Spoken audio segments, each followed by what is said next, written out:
New world order है पहले कैसा मीटिंग होता था सब कंट्रीज़ में जीडीपी कैसे ग्रोथ करने का, इकोनॉमिक ग्रोथ कैसे करने का, उसके बारे में डिस्कशन होता था। ये टाइम ये लोग का डिस्कशन इकोनॉमिक एक्टिविटी कैसे कम करने का। न्यू वर्ल्ड ऑर्डर का मीनिंग ही वही है। सदगुरु एक ग्लोबलिस्ट है और उसको मालूम है वायरस नहीं है, फिर भी झूठा प्रमोशन कर रहा है वायरस का। ये वायरस के नाम से एक क्या बोलते हैं उसको, फोर्स्ड इम्पोजिशन कर रहे हैं, और वो मानने के बाद सब चेंजेस होते हैं। सोसाइटी में चेंजेस फोर्स्ड इम्पोजिशन से होते हैं। एक्चुअली एक बाबा था, यूरोपियन बाबा, लेकिन हिंदू बन गया था। उसका 2 घंटे का मैंने वीडियो सुना। एक्चुअली मैं पढ़ा था और कंप्यूटर पे चालू था। मुझे लगा बकवास कर रहा है, लेकिन सही बात कर रहा था वो। फोर्स्ड इम्पोजिशन से ही चेंज आता है। जैसा तुम ये करेंसी है, पेपर करेंसी, उसको कुछ वैल्यू है ऐसा मानते हो, और ये जो बैंक के नंबर्स है और ये कागज़ का करेंसी है उसको कुछ वैल्यू है ऐसा मानते हो, तभी सोसाइटी में चेंज आ गया। सब कुछ चेंज हो गया। सब लोग अभी नंबर्स के पीछे दौड़ रहे हैं और कागज़ के पीछे दौड़ रहे हैं। सरकारी कागज़ वो बेसिकली नंबर्स है और ये लोग जब चाहे प्रिंट करते हैं। लेकिन फोर्स्ड इम्पोजिशन के कारण उसको वैल्यू आया है। जो कागज़ का करेंसी है, मंगोलिया का कोई राजा था, चाइना पे रूल करता था। सिल्वर कॉइन्स और गोल्ड कॉइन्स में ट्रेड होता था। उसका बड़ा राज्य था। उसने बोला उसमें ट्रेड नहीं करने का, ये कागज़ का करेंसी में ट्रेड करने का जो वो प्रिंट करता है। जिसने भी अपोज किया उसको घुसा दिया। फिर सब लोग ने एक्सेप्ट किया, और क्योंकि वो अनलिमिटेड सप्लाई है तो इकोनॉमिक चेंजेस हो गया। ये जो चल रहा है वायरस है, वो एक फोर्स्ड इम्पोजिशन है और उससे सब कुछ चेंज होने वाला है। That is the main point. और अभी का जो सरकार और ये जो ग्लोबल गवर्नमेंट्स है, यूनाइटेड नेशंस है, ये लोग का एजेंडा है कि इकोनॉमिक एक्टिविटीज़ स्क्वीज़ करने का, सप्रेस करने का, और वो हिसाब से काम सबके आँखों के सामने चालू है। लेकिन लोग पुराना सोच में है कि पहले जैसा होगा वैसा कुछ नहीं होने वाला है। सदगुरु क्या बोल रहा था कि आदमी और जानवर में आज की डेट में कोई फ़र्क नहीं। आदमी 24 घंटा सेक्स के बारे में सोचता है और पैसा कमाने के बारे में सोचता है। जो कुत्ता और अदर जानवर भी वही सोचता है। दिन भर खाना ढूंढते रहता है और सेक्स के लिए ढूंढते रहता है। उसने बोला कि इकोनॉमिक एक्टिविटी कर रहे हो जब तुम पैसे पे फोकस कर रहे हो, मतलब तुम खाना ढूंढ रहे हो, तुम जानवर ही हो अभी तक। ये जानवरों का माइंडसेट से निकालने का है ये न्यू वर्ल्ड ऑर्डर को। इसीलिए सेक्स पे और इकोनॉमिक एक्टिविटी पे सप्रेशन आएगा। अभी जो ये लोग ने बारिश गिराया है कंटिन्यूस, उससे बहुत सारी खेती बर्बाद हो चुकी है। न्यूज़ चैनल में आया नहीं है, लेकिन बहुत खेती बर्बाद हो गई है। स्क्वीज़ हो रहा है खाने पीने का और उसका इम्पैक्ट दिखेगा।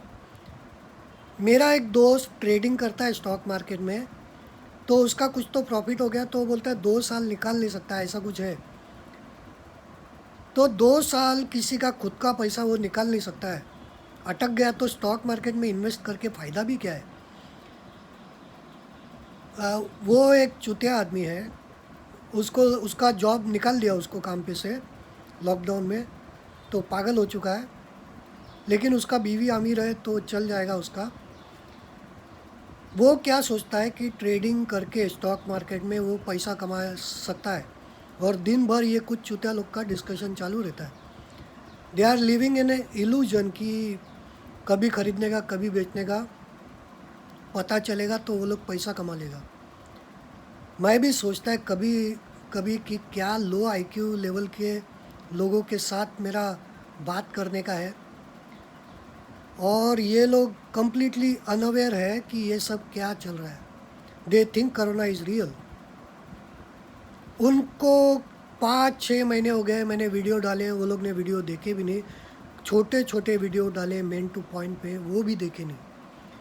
रोज़ ग्रुप में गुड मॉर्निंग और पॉजिटिव मैसेजेस, और आमिर खान कैसा गद्दार है, सुशांत सिंह, मीनिंगलेस टॉपिक्स पे डिस्कशन चालू रहता है. लेकिन कैसा है ये, इसमें ऐसा नहीं कि फटका लगेगा तो तुम संभल जाओगे.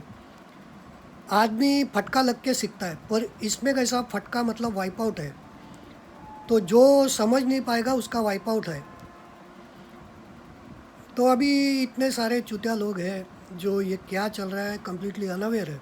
इकोनॉमिक स्क्वीज किया जा रहा है. अभी जिसने स्टॉक मार्केट में पैसा डाला है वो, उसका जॉब चला गया है, स्टॉक मार्केट में इन्वेस्टमेंट है, तो पैसा भी निकाल नहीं सकते, अटक गया. और ये लोग और कुछ रूल्स चेंज करने वाले हैं. अभी बीटी ब्रिंजल जो जेनेटिकली मॉडिफाइड फूड इंडिया में ज़बरदस्त लॉन्च होगा. ये लोग बोलेंगे बारिश के कारण अकाल आ गया तो ये जेनेटिकली मॉडिफाइड फूड ही खाना पड़ेगा. और इसको सपोर्ट जो टॉप की कुर्सी पे बैठा है वो लागू कर रहा है. जो हिसाब से करप्शन चालू है, ये लोग स्टेट बोलते हैं पैसा नहीं, झूठ बोलते हैं. तुमको क्या लगता है कि विदाउट पैसे मिले ये लोग ने लॉकडाउन लगाया? महाराष्ट्र गवर्नमेंट को 32,000 करोड़ मिला, ऐसा पॉलिटिशियन बोल रहे हैं. 32,000 करोड़ म्यूनसिपाल्टी को. इसीलिए महाराष्ट्र का सरकार इतना खुश है, अरे कितना पैसा मिला. और बोलता है अरे हम लोग लॉकडाउन खोलने को तैयार है, लेकिन कोरोना ने अपने को ज़िंदा रहने को देना मांगता है ना. ऐसा आदमी पलटता है जब पैसा मिलता है ना, ऐसा उल्टी बंदर से भी उल्टी उड़ी मारता है. उसको भी मालूम है कोरोना वायरस है नहीं, लेकिन क्योंकि पैसा मिल रहा है और इसीलिए लॉकडाउन लगा रहा है. सब स्टेट्स को पैसा मिल रहा है सेंटर से, तभी तो इतना मन लगा के काम कर रहे थे. और झूठ बोलते हैं सेंटर, ये झूठा नाटक चल रहा है. सेंटर पे अटैक, स्टेट पे अटैक, ऐसा पब्लिक को बिजी रखने के लिए. मेन मुद्दा सबको पैसा मिल चुका है, नहीं तो ये लोग काम ही नहीं करेंगे, लॉकडाउन ही नहीं लगाएंगे. और सबको मालूम है आईपीएस आईएएस ऑफिसर अक्लमंद रहते हैं. भले एक अनपढ़ गवार को टॉप का कुर्सी पे बिठाया है, लेकिन आईएएस आईपीएस ऑफिसर ये लोग को मालूम है. और ये लोग का बजट अलोकेशन होता है. सपोज 10,000 करोड़ का बजट अलोकेशन है, तो उसमें पॉलिटिशियन का भी हिस्सा रहता है, आईएएस ऑफिसर आईपीएस ऑफिसर का भी हिस्सा रहता है. विदाउट आईएएस आईपीएस ऑफिसर एक पत्ता भी नहीं हिलेगा. जब ये सब लोग, जो सारे पावरफुल लोग, प्रधानमंत्री, machinery, police, IAS IPS officer, आम पब्लिक को गरीब करने के लिए मन लगा के काम कर रहे, पूरी तरह से एफर्ट्स ले रहे. तुम्हारा क्या औकात है कि तुम ऐसा कुछ टेक्निक ढूंढोगे जिससे तुम पैसा कमाओगे? कोई चांस नहीं. मैं अभी इतने सारे प्रोजेक्ट आ रहे हैं, इससे काफ़ी पैसा डाइल्यूट होगा. एक्चुअली मार्केट में उतनी रेट से पैसा आना मांगता है, तभी पंप आएगा. नहीं तो सिर्फ प्रोजेक्ट ही आ रहे हैं, पैसा ही नहीं आ रहा है, तो मार्केट पूरा नीचे जाएगा. इसीलिए मैं लाइब्रेरी ढूंढा. लाइब्रेरी में मेरे व्यूज़ कम है, लेकिन मेरे को लगभग $1 एडसेंस से मिलता है, तो उतना ही लाइब्रेरी से मिलता है. लाइब्रेरी में व्यूज़ कम है. और लाइब्रेरी ब्लॉकचेन है, थोड़ा यूट्यूब जितना एफिशिएंट नहीं है. सब लोग 4G 3G यूज़ कर रहे हैं, इसीलिए वो डिफ़िकल्ट है. मोबाइल से अलग इंटरफेस आता है, मैं कंप्यूटर से यूज़ करता है, अलग इंटरफेस आता है. इसीलिए लोगों का कन्फ्यूजन है, थोड़ा टाइम स्पेंड करना पड़ता है. एक एक ऑप्शन चेक करके देखो, तभी तुमको पैसा मिलेगा. ऐसा फ़ोन पे बात नहीं कर सकते, उसका इंटरफेस हर एक का अलग अलग है. और अगर तुम लाइब्रेरी यूज़ नहीं कर सकते तो थानोस का इंजेक्शन लेके घूम रहा है थानोस, वो उन्हीं लोगों के लिए है जो जल्दी सीख नहीं सकते, क्योंकि क्वांटिटी बढ़ गई है चुतिया लोग की. और जब इतने सारे टॉप के लोग अकल्ट सॉलिड अक्लमंद लोग with so much miss information और सब लोग को गरीब बनाने के लिए सारे मिलजुल के प्लान बना रहे हैं, तुम्हारा क्या औकात है जो इनसे लड़ोगे तुम? या उनके ऐसा कुछ आइडिया रहेगा तुम्हारे पास कि तुम बच जाओगे और पैसा कमा लोगे? There is no such thing. Future में पैसा कमाने के लिए ऑर्गेनाइजेशन लगेगा, जो कम लेवल की अंडरस्टैंडिंग है वो लोग उसमें ज्वाइन करेंगे फंड्स डाल के, और जो 5-10 जो टॉप के लोग हैं एक्सपर्ट या ज़्यादा जानते हैं वो लोग ब्लॉकचेन पे ऑर्गेनाइजेशन चलाएंगे, पूरा ट्रांसपेरेंट रहेगा, कोई भी पैसा खा नहीं सकता है। मतलब अभी मैंने ऑर्गेनाइजेशन खोला और मेरे को सब लोग ने पैसे दिए तो मैं पैसा लेके भाग नहीं सकता है, वो स्मार्ट कॉन्ट्रैक्ट में जमा होता है, परसेंटेज वाइज डिवाइड होता है, जितना जिसका इन्वेस्टमेंट है उतना उसमें काउंसिल भी रहेगा, काउंसिल में टॉप नॉच एक्सपर्ट्स रहेंगे, बाकी के सब लोग को फ़ायदा होगा, काउंसिल उनका भी वोटिंग में पार्टिसिपेशन रहेगा। ये ब्लॉकचेन टाइप ऑर्गेनाइजेशन बनेगा, वो मैं स्टार्ट करने का मेरा चल रहा है, लेकिन मेरे पास आदमी लोग नहीं है। कम से कम 5-7 प्रोग्रामिंग और टेक्निकल स्किल्स वाले आदमी चाहिए, और 10-12 ये जो पंप एंड डंप सारे एक्सपर्टीज़ अक्लमंद लोग चाहिए, तभी ग्रुप बनेगा। नहीं तो ऐसे ही कीड़ों मकोड़े की तरह एक झटके में वाइप आउट हो गए। ये जो चल रहा है ये सब लोग मिलके तुम्हारी मार रहे हैं, और तुम्हारा क्या औकात है जो इनके सामने तुम्हारे पास कोई आइडिया रहेगा जो तुम पैसा कमा लोगे? कुछ भी आइडिया नहीं है। और अक्टूबर नवंबर में बोल रहे हैं ये लोग कुछ सेकंड वेव लाने वाले हैं, और ये लोग हिंदू मुस्लिम दंगा करने का पूरा प्लानिंग चालू है, कब से ट्राई कर रहे हैं। मुसलमानों पे सारा कोरोना फैलाने का इल्ज़ाम लगा दिया, और मीडिया ने पूरा मुसलमान कितना अनपढ़ और चुतिया लोग हैं ऐसा पूरा कैंपेन चला है। अभी थोड़ा कम है, बीच में फिर से वापस चालू कर देगा।